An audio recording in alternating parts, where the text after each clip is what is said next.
আসসালামু আলাইকুম। আপনারা সবাই জানেন যে এই মুহূর্তে বাংলাদেশের যে পরিস্থিতি চলছে, আমরা আছি ঢাকা বিশ্ববিদ্যালয়ের শহীদ সার্জেন্ট জহুরুল হক হলে। শিক্ষার্থীরা এতক্ষণ যাবৎ তল্লাশি চালিয়ে বিভিন্ন সন্ত্রাসী সংগঠনের বিভিন্ন নেতাকর্মীদের রুম থেকে বিভিন্ন রকম দেশীয় অস্ত্র, আগ্নেয়াস্ত্র পেয়েছে, উদ্ধার করেছে এবং এগুলো আমরা এখন আমাদের যারা বিশ্ববিদ্যালয় প্রশাসন তাদের কাছে তুলে দিব। তার আগে আপনাদেরকে বলতে চাই, এই সেই অস্ত্রগুলো যেগুলো ব্যবহার করে তারা আমাদের শিক্ষার্থীদেরকে ভয়ের আতঙ্ক সৃষ্টি করে রাখতো এবং আপনারা দেখেছেন আন্দোলনে তারা এই অস্ত্রগুলো ব্যবহার করেছে এবং তারা আমাদের শিক্ষার্থী ভাই বোনদেরকে খুন করেছে।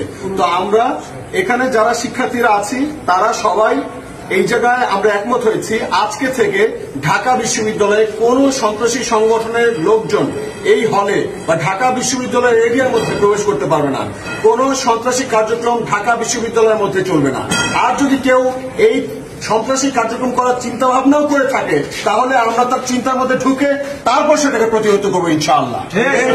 ঠিক।